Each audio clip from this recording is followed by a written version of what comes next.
Hello students, welcome to my YouTube channel. आज हम कक्षा 10 की प्रश्नमाला 17.8 को हल करने वाले हैं। तो चलिए बिना किसी देर के शुरू करते हैं।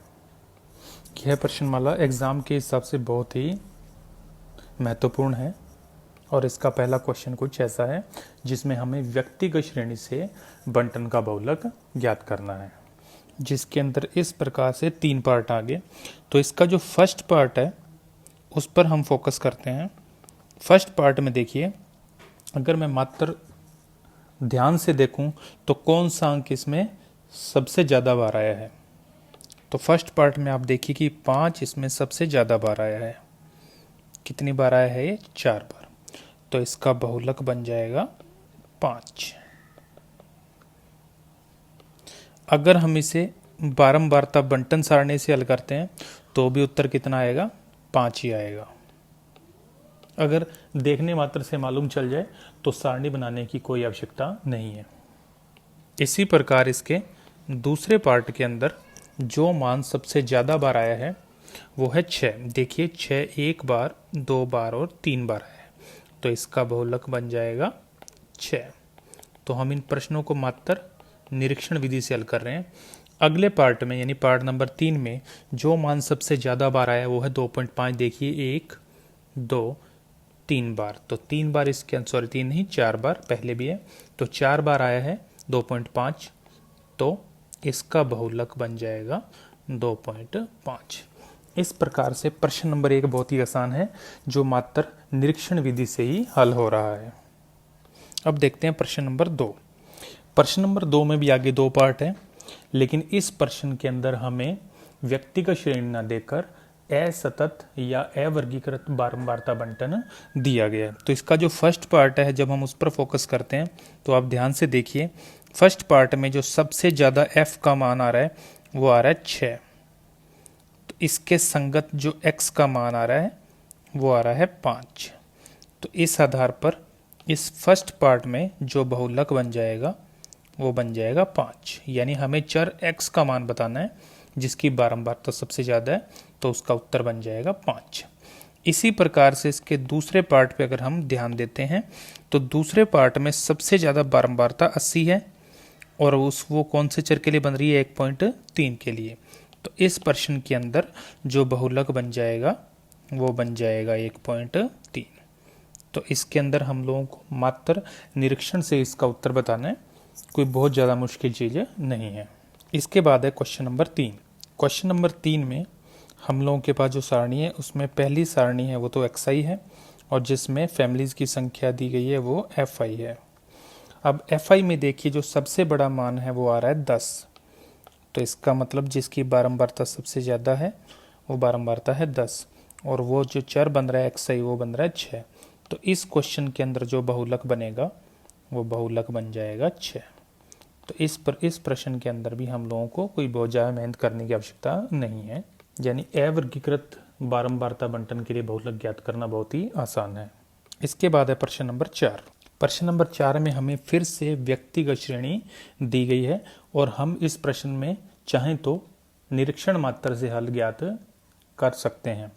लेकिन चलिए इस प्रश्न को थोड़ा सा अलग विधि से, यानी कि इसमें पहले हम बारंबारता बंटन सारणी बनाएंगे और उससे इस प्रश्न का हल देंगे। तो इसके अंदर सर्वप्रथम जो सारणी बनेगी वो बनेगी xi के लिए, और xi का मतलब है इस दी गई सारणी के अंदर जो जो मान है वो xi बनेंगे। तो इस आधार पर एक मान इसके अंदर 12 दिया गया है, फिर इसमें कहीं ना कहीं 13 मिल जाएगा, 14 भी मिलेगा, 15 भी मिलेगा और 16 भी मिलेगा। अब हम देखते हैं कि ये मान इसमें कितनी कितनी बार आए हैं, यानी इनकी बारंबारता fi क्या है। ध्यान से देखिए 12 इसके अंदर मात्र 1 बार आया है, वो यहाँ है। तो 12 की बारंबारता 1। इसके बाद देखते हैं 13 कितनी बार है। 13 इस सारणी में 6 बार आया है। देख लीजिए 1 2 3 4 5 और 6। तो जो 13 है उसकी बारंबारता बन जाएगी 6। इसी हिसाब से देखिए अगला जो चर है हमारे पास है वो है 14, और 14 इसमें पूरा 7 बार आया है। 1 2 3 4 5 6 और 7। तो 14 की बारंबारता बन जाएगी 7। इसी हिसाब से जो 15 है उसकी बारंबारता बनेगी 4, और 16 की बारंबारता बन जाएगी 2। तो यहाँ पर जो सबसे बड़ी बारंबारता हमें मिल रही है वो मिल रही है 7 और वो मिल रही है कौन से चर की, 14 की। तो इस आधार पर इस क्वेश्चन का जो बहुलक आएगा वो आ जाएगा 14। इस प्रकार से इस प्रश्न को हल कर लेंगे। इसके बाद है क्वेश्चन नंबर 5। क्वेश्चन नंबर 5 में जो सारणी है उसमें पहला कॉलम या पहली पंक्ति दी गई है xi के लिए और दूसरी पंक्ति दी गई है fi के लिए। इस प्रश्न में हम लोगों को fi का मान जो सबसे ज़्यादा है, यानी हमें अवर्गीकृत बारंबारता बंटन के लिए बहुलक ही ज्ञात करना है। तो इसमें सबसे बड़ी बारंबारता आ रही है 26 और उसके संगत चर का मान आ रहा है 40। इस आधार पर इस प्रश्न के अंदर जो बहुलक आएगा वो आ जाएगा 40। ये आपके क्वेश्चन का फाइनल आंसर है। इस आधार पर यह स्पष्ट है कि अगर अवर्गीकृत बारंबारता बंटन आ जाता है तो वो वाला प्रश्न सबसे आसान होता है जिसमें ज़्यादा कुछ करने की ज़रूरत नहीं है। और अगर व्यक्तिगत श्रेणी आती है तो हम देखकर या अवर्गीकृत बारंबारता बंटन सारणी बनाकर उसका हल ज्ञात कर लेते हैं। अब आखिरी जो इसमें 4 क्वेश्चन है उसके अंदर सतत वर्गीकृत बारंबारता बंटन से हमें बहुलक ज्ञात करना है, जो कि हम इस प्रकार करेंगे। देखिए क्वेश्चन नंबर 6 में जो वर्ग और fi वाली सारणी है वो कुछ इस प्रकार है, जिसमें हम सर्वाधिक बारंबारता वाले वर्ग यानी 16 के संगत वर्ग का चुनाव करते हैं और इस वर्ग को हम कहते हैं बहुलक वर्ग। और इस बहुलक वर्ग से हम लोग L का मान ज्ञात कर रहे हैं जो है 20, H का मान ज्ञात करते हैं जो आ जाएगा 5, और जहाँ पर हम खड़े हैं जिस वर्ग की बात कर रहे हैं वो F1, इससे जस्ट ऊपर F0 और इसके जस्ट नीचे F2। इस आधार पर हम लोग बहुलक का मान ज्ञात करते हैं सूत्र में रखते हुए L plus F1 minus F0 upon 2F1 minus F0 minus F2 into H से। सारे मान इसमें रखते हैं 20 प्लस 16 माइनस 7 बटे में 32 माइनस 7 माइनस 12 और गुणा में H का मान 5, जिसको हल करने पर हमें उत्तर मिलेगा 23.46 फाइनल आंसर। ठीक इसी तरह क्वेश्चन नंबर 7 में वर्ग और fi की सारणियाँ कुछ इस प्रकार हैं। इसमें हम सबसे ज़्यादा बारंबारता लेते हैं 14 और उसके संगत वर्ग का चुनाव कर लेते हैं जो कि बन जाएगा बहुलक वर्ग। और इससे हम विभिन्न मान यानी कि L का मान 20, H का मान 10, जहाँ पर हमें वहाँ F1 पीछे F0 और आगे F2 ये मान ज्ञात कर लिए।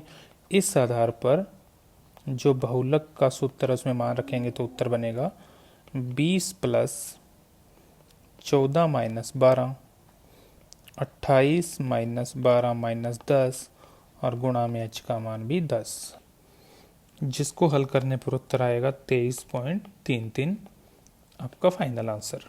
इसी प्रकार क्वेश्चन नंबर 8 में वर्ग और fi के मान कुछ इस हिसाब से हैं, जिसमें सबसे बड़ी बारंबारता 42 है तो इसके संगत बहुलक वर्ग ये बन जाएगा। और इस बहुलक वर्ग से L का मान हमें मिलेगा 40, H का मान 10, जहाँ खड़े हैं वहाँ F1 पीछे F0 और आगे F2। इस आधार पर बहुलक के सूत्र से हमें जो मान मिलेगा वो आएगा 40 यानी L प्लस ऊपर F1 माइनस F0 बटे में 2 गुणा में F1 minus F0 minus F2 और गुणा में H यानी कि 10। ये सारे मान रखकर जब इसको हल किया जाएगा तो उत्तर आ जाएगा 43.89, जो कि आपका फाइनल आंसर। इसी प्रकार हम प्रश्न नंबर 9 करेंगे, जिसमें वर्ग और fi की सारणियाँ कुछ इस प्रकार हैं। इसमें सबसे बड़ी बारंबारता 25 है तो इस संपूर्ण वर्ग को बहुलक वर्ग कहा जाएगा। इस बहुलक वर्ग से L का मान 58, H का मान 3, जहां हम खड़े हैं वह F1, इससे पहले F0 और इससे आगे वाला F2। इस आधार पर बहुलक का जो मान आएगा वो आएगा 58 प्लस 25 माइनस 20 बटे में 50 माइनस 20 माइनस 10 और गुणा में h का मान 3, जिसको हल करने पर हमें उत्तर मिलेगा 58.75। तो इस प्रकार मित्रों ये अध्याय 17.8 आपकी ख़त्म होती है और इसी के साथ ही ये प्रश्नमाला भी ख़त्म होती है। अगले वीडियो में मैं विविध प्रश्नमाला को हल करूँगा, लेकिन मेरी आपसे यही गुजारिश है कि पहले आप विविध प्रश्नमाला को खुद हल करें। अगर आपसे हल हो जाए तो बहुत अच्छी बात है, नहीं तो आप मेरे अगले वीडियो का सहारा भी ले सकते हैं। वीडियो देखने के लिए बहुत बहुत धन्यवाद। अगले वीडियो के साथ जल्दी मुलाकात होगी।